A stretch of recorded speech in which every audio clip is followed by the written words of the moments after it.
Hello my dear friends, welcome to my YouTube channel. आज की इस क्लास में हम डिस्कस करेंगे ईडियम एंड फ्रेज जो आपके एग्जाम पॉइंट ऑफ व्यू से इंपॉर्टेंट है। आप किसी भी गवर्नमेंट जॉब की प्रिपरेशन कर रहे हैं, आपके लिए काफ़ी हेल्पफुल क्लास होगी। क्लास छोटी है, एंड तक देखना।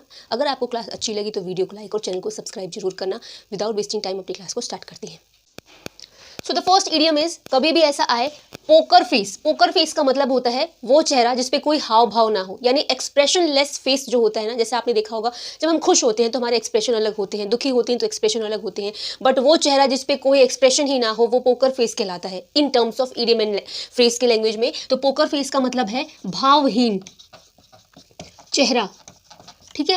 दूसरा देखो, मेक हेडवे। मेक हेडवे का मतलब डू प्रोग्रेस, यानी प्रगति करते रहना कहलाता है मेक हेडवे, ठीक है। तो डू प्रोग्रेस जिसका मतलब है प्रगति या फिर उन्नति, प्रगति करना।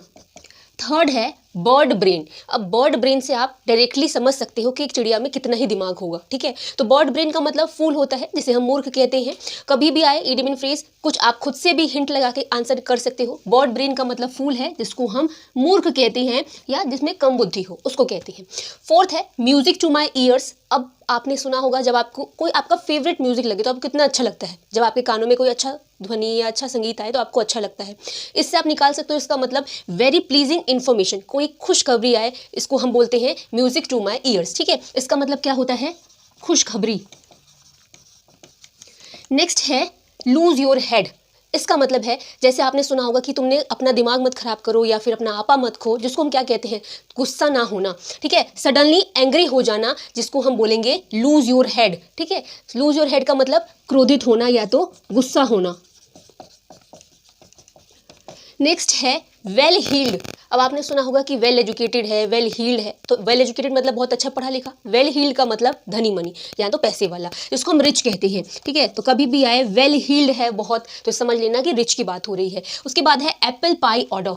एप्पल पाई ऑर्डर का मतलब वो चीज़ें जो वेल अरेंज है, यानी सुव्यवस्थित है, हर तरह से अच्छी तरीके से मतलब सजाई हुई है, अरेंज है, वो क्या कहलाती है? Apple pie order. ऑर्डर से आप समझ सकते हो जो चीज़ें ऑर्डर में है वो क्या होगी? वेल अरेंज यानी सुसज्जित, जिसको बोलते हैं, या तो आप कह सकते हो क्रम में जो चीजें हो। अब देखो आगे के इडियम्स। एक है वर्थ योर सॉल्ट, जिसका मतलब होता है कोई भी जो सम्मान की योग्य हो, आदरणीय हो या सम्माननीय हो, जिसको हम रिस्पेक्टेबल कहते हैं, ठीक है। वर्थ योर सॉल्ट का मतलब क्या होता है? आदरणीय। नेक्स्ट है blow of fuse. Blow of fuse का मतलब लूज वंस टेम्पर, यानी अपना होश खो देना या फिर आपा खो देना, क्या कहलाता है? Blow of fuse in terms of idioms and phrases. कभी भी आए ब्लो ऑफ फ्यूज का मतलब है आपा खोना या बहुत ज्यादा क्रोधित हो जाना। उसके बाद नेक्स्ट देखो pick up the tab. Pick up the tab का मतलब है टू पे द बिल। किसी भी बिल का भुगतान करना पिक अप द टैब कहलाता है, ठीक है। इसको थोड़ा सा याद कर लेना। पिक अप द टैब का मतलब होता है भुगतान करना, किसी भी चीज़ की पेमेंट करना। नेक्स्ट है alpha and omega. Alpha and omega का मतलब है स्टार्ट टू फिनिश, जिसको हम कहते हैं शुरुआत से लेके अंत तक। जैसे ये ग्रीक लेटर्स हैं, अल्फा ओमेगा, ये सारे बीटा, ये तो इसका मतलब क्या है? अल्फा जो है फर्स्ट लेटर है, ओमेगा लास्ट लेटर है। इसको हम इडियम एंड फ्रेज में अगर बोले अल्फा एंड ओमेगा, तो इसका मतलब है शुरू से लेके अंत तक, यानी शुरू से अंत तक। नेक्स्ट है एडम्स एल। एडम्स एल का मतलब है शुद्ध जल, जिसको हम प्योर वाटर कहते हैं, ठीक है। तो कभी भी आए एडम्स एल, इसका मतलब वाटर होता है, जिसको आप शुद्ध जल कह सकते हो या तो पानी कह सकते हो। नेक्स्ट है Devil May care. Devil May care का मतलब है लापरवाह को बोलते हैं, जिसको हम रेकलेस, हीडलेस, केयरलेस, ये सारे वर्ड्स बोल सकते हैं। डेविल मे केयर का मतलब क्या है? जिसको हम लापरवाह कहते हैं। नेक्स्ट है बिहाइंड बार्स। अब बार क्या होता है? बार होती है सलाखें, जैसे आपने सुना होगा ना कि बार, जिसको हम जेल भी कहते हैं, यानी जेल के पीछे रहना, यानी जेल में रहना बिहाइंड बार कहलाता है। इन अ जेल मतलब कारावास में या तो जेल में कहते हैं। अब देखो आगे के इडियम्स।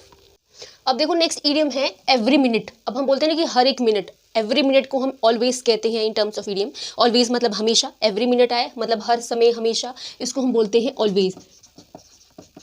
नेक्स्ट है बैंक अपॉन। बैंक अपॉन का मतलब है किसी पर भी निर्भर होना, जिसको हम क्या कहते हैं? डिपेंड होना, ठीक है। डिपेंड ऑन, जिसको हम क्या कहेंगे? किसी पर भी निर्भर या उस पर आश्रित होना, ठीक है, निर्भर। नेक्स्ट है by and by. By and by gradually, यानी धीरे धीरे। जैसे आपने सुना होगा ना कि कोई भी काम धीरे धीरे होता है, तो ग्रेजुअली तो हम ऐसे बोल देते हैं, बट बाय एंड बाय आए, इसका मतलब भी क्या होता है? जो चीज़ें धीरे धीरे हो। नेक्स्ट है मेयर्स नेस्ट। मेयर्स नेस्ट का मतलब र्यूमर है, जिसको हम क्या कहते हैं, अफवाह बोलते हैं। जैसे होते हैं ना, र्यूमर फैली है किसी चीज़ के बारे में, गलत झूठी खबरें, जिसको हम अफवाह बोलते हैं, वही होता है मेयर्स नेस्ट, हिंदी में अफवाह कहते हैं। नेक्स्ट है make a hash. Make a hash का मतलब है टू मेस अप, किसी भी चीज़ को गड़बड़ कर देना। जैसे आपने देखा ना कि सारी चीज़ें मेसअप हो गई है, खराब हो गई है, गड़बड़ हो गई है, उसी को हम क्या कहेंगे, मेक अ हैश कहेंगे। नेक्स्ट है stir of finger. Stir of finger का मतलब कोशिश करना, मेकिंग एफर्ट, किसी चीज़ में एफर्ट डालना, क्या कहलाता है, स्टर ऑफ फिंगर, मतलब कोशिश करना। सो माय डियर फ्रेंड्स, ये बहुत ही छोटी सी क्लास थी ईडियम एंड फ्रेज की, बट इंपॉर्टेंट क्लास थी। बहुत सारे इंपॉर्टेंट ईडियम एंड फ्रेज थे जो आपके एसएससी सीजीएल में आ चुके हैं, और कुछ इंपॉर्टेंट ऐसे हैं जो आने वाले एग्जाम के लिए भी हैं। तो क्लास अगर आपको समझ में आई हो, अच्छी लगी हो, तो प्लीज़ वीडियो को लाइक और चैनल को सब्सक्राइब करना। मिलेंगे और भी ऐसी क्लासेस के साथ में अपनी नेक्स्ट क्लास में, तब तक के लिए थैंक्स फॉर वॉचिंग।